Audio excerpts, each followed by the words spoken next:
Okay, so if you regularly follow our social media stuff, you would have seen that I recently sold my house, which means that I'm currently in the market to buy a new house.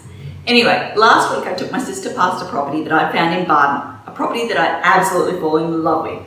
As we sat there discussing the pros and the cons, I mentioned the fact that I was frustrated, agitated, annoyed, whatever word you want to use to describe it, at the fact that my price was going to be lower than everyone else's prices, because I was accounting for the town planning constraints on the property. So I knew that you couldn't automatically do any external demolition to that property. I knew that there was going to be an extra $10,000, $20,000, maybe even $30,000 in construction costs to account for the noise constraints on the property. And I knew that that nice 400 square metre-ish parcel of land right on the corner, that vacant area, could not be subdivided. So I knew that I couldn't do my dream design. I knew that there was going to be extra construction costs, and I knew that in the future there was no development potential. However, there were going to be people there at that auction that weren't accounting for those factors and that were overinflating the price to account for the potential development in the future. It was disappointing. Anyway, my sister sat there looking horrified at me. She's like, what do you mean? People are going to buy this property thinking they can do this and council's going to say no to them? I'm like, yeah, welcome to my day job. This is what I deal with every single day. No joke, every single day I get at least one person come to me with a set of plans and they go, hey, so can you just get approval for this? Just hurry up, get it, slide straight through. Yeah, that's when I sit there and go, did you realise you had a waterway corridor? Or did you realise that house was protected? Or you get the idea. And they sit there and go, what do you mean? How's no one told me this? The reality is that agents, real estate agents, do not have an obligation to pass on this information. 99% of them don't actually understand this information in the first instance. Now, there are some really, really good agents out there. You can usually, if I get words out, tell that they're a good one because they like, follow and share our stuff. So they're constantly building their knowledge. But yeah, like I said, it's not in their interest, generally speaking, to go and share this information publicly because it devalues the property they're trying to sell. So they're not going to share the information. They're not actively going to go out there and try and source the information for you. Next, people naturally say, well, what about the conveyancers? The reality is for a conveyancer to get this information, they need to do another paid search. They need to come back to you and say, hey, can we have more money? That doesn't work for them. It makes them look bad in your eyes. It's not in their interest to go and keep constantly doing search after search after search. So they prioritise the most important ones in their eyes. And the reality is, even if they did do those searches, most of them don't understand what the information actually means, what the implications are. So no, this information does not get out there. People don't realise until it bites them on the backside, until they're ready to actually start construction. So in today's video, I'm going to cover off the 10 biggest mistakes that I'm seeing at the moment. So topical things that are coming up over and over and over and over again. So stay tuned. Okay, let's just dive straight into it. Let's start with point number 1, zoning. Make sure I spell it correctly, that'd be kind of embarrassing, hey?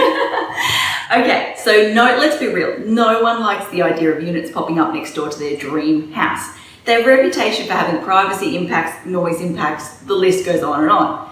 Yet I'm constantly surprised how few people actually ask the question, what can be built next door?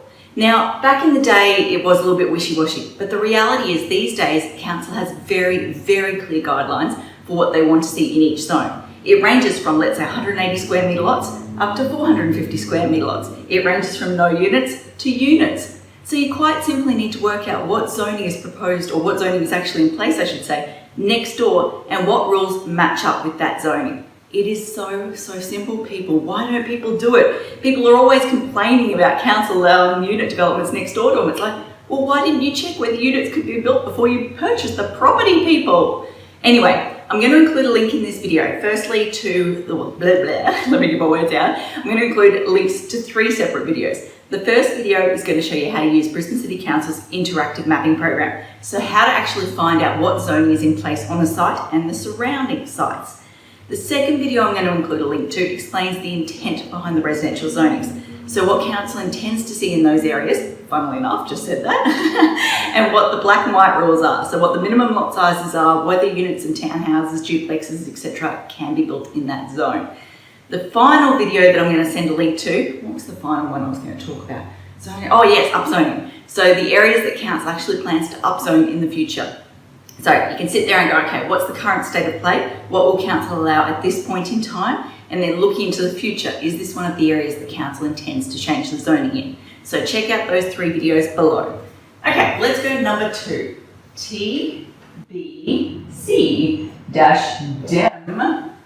Oh, and I'm going to be lazy and jump ahead here. It's not really lazy. And write the next one. TBC demo, TBC building work. So let's start with TBC demo. TBC means traditional building character overlay. So if you're in a traditional building character overlay, and if your house was built in or before 1946, so if it's pre-1947, let me get my terminology correct, then it's protected. You cannot demolish it, people. The number of people that come to me every day going, yeah, so it's going to be cheaper to demolish and I just want to rebuild. Yeah, no, not going to happen, okay? So if you don't like a house, make sure it's not in the TBC overlay and or make sure that it's not pre-1947. Now again, I'm going to include a link to a video below here that talks about how to work out whether your house is in that overlay and pre-1947 construction. So how to work out whether it is actually protected. Now, actually, one more point on that. Generally speaking, there is an exemption that allows you to demolish beyond the highest and rearmost ridge. Bit of a mouthful there. Essentially, if you're not a corner block, more often than not, you can demolish the rear half of the house. There is a few exceptions to that rule, so I will also include a link to another video that explains the demolition beyond the highest and rearmost ridge exemption, so it gives you a bit more information. But yeah, like I keep saying, the point of the story here is if you plan to remove the house or if you plan to do a massive sort of amount of, let me get my words out, it's early. If you plan to do a massive amount of demolition work, then you shouldn't be buying in those areas, people, okay? Now, TBC, building work. So we covered off the demolition aspect. Council is also focused on ensuring that any new work, whether it's new houses or extensions to existing houses, even extensions to post-1946 houses, people, are in keeping with the character of the area. So, if you don't like verandas, if you don't like traditional roof forms, if you don't like tin timber materials, if you want garages sitting forward at the house, don't buy in the TBC's area, people, come on. So yeah, council's intent, especially in the last few months, they've really cracked down on this. Their intent is trying to preserve the look, the character, the aesthetic, I guess you'd say, of the streetscape. So we're going to start seeing council really cracking down on that stuff going forward, which means no more skillion roofs, no more little Juliet pokey balconies, all that sort of stuff. So I will include a video below this, again, which talks about what you can and can't do in terms of exemptions. So what work you can do on a traditional building character overlay site without triggering town planning. And I'll probably also include a link to another video. It's still my best work today, I'm just saying. It's the grading video, where I talk about the recent changes that council is actually enforcing, putting out there, whatever you want to use. Okay, so now let's go, point number 4, let's go. I know what I want to talk about here. I always say the RB, you know what I'm saying. 1911. Okay, this is a really new thing. So, if the house was built in or before 1911, then the whole house is protected. So that exemption I talked about above there with the demolition beyond the highest and rearmost ridge does not apply to pre-1911 buildings. And the pre-1911 overlay is not a sign that something is pre-1911. You will still definitely find houses that are not in that overlay that are pre-1911. Now, this was that property that I went to see in Brisbane the other day. This was the situation. So I pulled up and went, yeah, that's not even just pre-1911, that's pre-1900. It is an absolute golden house. It is so cute. I was hanging on for dear life, but it was so cute. Anyway, I sat there and went, so that means you're not going to be able to demolish any of the original external fabric. There were people that were turning up going, oh yeah, I'm just going to rip off that side, I'm just going to extend to the rear, I'm just going to do this. Yeah, no, that ain't going to fly. Anyway, I'll include a link to a video below here that explains that topic in more detail. So it explains how to work out, or some of the telltale signs I should say, of something that is pre-1911. So check out that video. Now, point number 5, let's go. Small lots. I actually did a presentation for a group last week and there was a real estate agent in that presentation and she was shocked by this point here. So a small lot is a block that is less than 450 square metres in area if it's a front lot. And if you're greater than 450 square metres in area for a front lot, then that's classified as a large lot. Small lots are subject to assessment against the Dwelling House Small Lot Code. Bit of a mouthful. That Dwelling House Small Lot Code prescribes maximum building length requirements. maximum site cover requirements, minimum site boundary setback requirements, minimum rear boundary setback requirements, garage recessing requirements, garage setback requirements, wall height requirements, roof peak requirements. You get the idea, lots and lots of rules. So for example, the maximum building length requirement, 25 metres. If you want to go more than 25 metres, you ain't going to be allowed to, people. So in the past, we could quite easily lodge an application to extend or do a little bit more on a property. So we go, hey, yes, I know the rule says 25, but we really want 29. We want an extra bedroom at the back there, etc., etc. As council, well, they've evolved, I guess you'd say, in recent times in response to public feedback, they've decided they're going to start cracking down on this sort of stuff. So I'm going to include a video below that talks about the exemptions for small lots, so what you can actually do on a small lot property, and also the recent changes, the blueprint changes. Again, another cracker video, makeup strewn across my face, it's hilarious. No, you've got to laugh at it, right? But anyway, the point I'm trying to make is if you buy a block that is less than 450 square metres, you are subject to certain design restrictions. You can't build that massive house that you may be dreaming of. So make sure you consider that before you purchase the property. Okay, the next one we're going to do is height. H-E-I-G-H-T. Yes, got it right. Okay, generally speaking, across the city, you can now no longer do more than 2 stories in height when it comes to dwelling houses. Yeah, no, you didn't just mishear me. The height limit is now 2 stories. I won't go into detail as to the why and all that sort of stuff. I'll include a link to a video below, yet again, which talks about this topic, the whole why, the reasoning, all that sort of stuff, and goes into a bit more detail below. But long story short, I don't care if 5 doors up, there is 50 houses that are 3 stories. I don't care if right next door, they're currently building a 3-story house.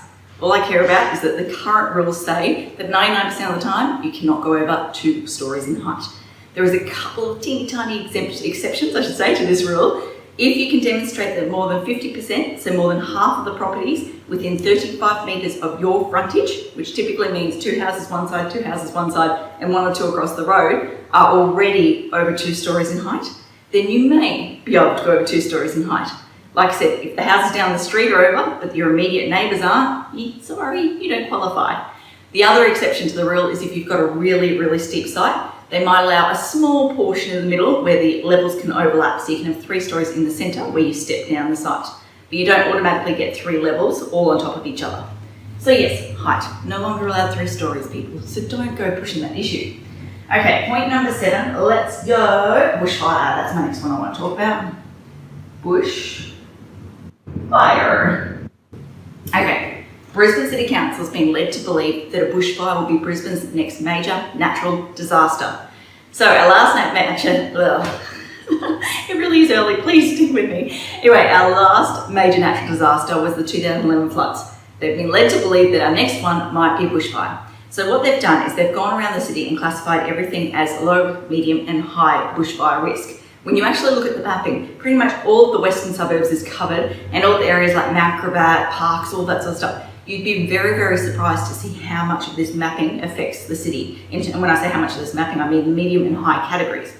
Anyway, if you're looking to renovate a house, you need to demonstrate that you are not actually in that medium or high risk category. So essentially prove council's mapping wrong. If it turns out that council's mapping is correct, I should say, you need to prove that it is actually as low as possible, or try and get the risk rating down as low as possible. Because each time you step up in terms of the risk rating, you step up in terms of construction costs. So I worked on a property at Toowong. It was at the foothills of Mount Cootha, going back, maybe 3-4 years ago now. The Bushfire Hazard Overlay, wait for it, added an extra $100,000 in terms of construction costs. You didn't just mishear that, $100,000 in terms of construction costs. This thing had paint all around the support post that puffed up like a life jacket every time it got exposed to extremes of the heat. When the extreme heat came in, the shutters all came down. It was intense. So anyway, the point I'm making, $100,000, no matter what property you live on across the city, no matter where you're based, how valuable the site is, it's a lot of money. You kind of want to know about that before you start, or before you purchase it, but then also before you start the design process. So you need to sit down and actually look at that information. I'm going to include a video below that talks about this topic in more detail and shows you how to actually access that mapping to work out whether it is actually affected. I think I talked about how to access the mapping. If I don't, the video that I included for the zoning stuff will be able to actually give you that information. But yeah, it talks about that topic in more detail. So check it out, because as I said, you want to know about these extra costs in advance. Now, point number 8, I'm going to go, let's go overland flow. Overland, L-A-N-D, flow. Overland flow is a form of flooding. Now, technically there's 3, 4 if you count coastal hazard overlay, types of flooding that can affect a property. Overland flow is, in my opinion, the most problematic. Number 1, council doesn't actually have the hard data for all the mapped overland flow paths across the city. Whereas when you look at, let's say, creek and waterway flooding or Brisbane river flooding, they more often than not do have the actual data. So what does that mean? Well, it means if you've got a property that's affected by overland flow, the onus is on you to engage a hydraulic engineer to work out what the levels are. That equals money, people. We're talking like $2,000 to $3,000 as a general guide. Next thing, that hydraulic report is going to specify minimum non-habitable and minimum habitable floor levels. So basically levels that your garages, which are non-habitables, and your lounge rooms, which are habitables, need to be at. So more often than not, that means lifting it up off the ground. Now, the kicker, when you're in a mapped overland flow path, you need to comply with the undercroft requirements. Those undercroft requirements vary from 1.5 to 2.5 metres. So your house needs to be 1.5 to 2.5 metres off the ground if you want to comply with the rules. Now you can technically lodge an application to seek approval from council to reduce that undercroft height, but to date they haven't really, there may be 1 or 2 exceptions to the rule, but they haven't gone below that 1 metre requirement. Now I was looking at a property in Ashgrove the other day, I turned it on and went, oh, this is an absolute gem. It was like 600 square metres, had a little house in the back corner that could be used like a granny flat or something like that, where you're building the house at the front, it was nice and cheap. I was like, what is wrong with this property? It is too good to be true. Yeah, turned on their flooding and sure enough, the whole site was affected by a mapped overland flow path corridor. So someone unfortunately is probably going to buy that property without realising that they need to be absolute minimum 1, potentially 1.5 or even 2.5 metres off the ground. You think about it from a parking perspective, your garages need to be ramped up to that 1.5, 2.5 metre height limit. Or the alternative is you do a carport on the ground. Like I keep saying, people come up to these properties and go, oh yeah, I can envisage my dream house on there. Yeah, your dream house probably isn't up on stilts, like a little spaceship.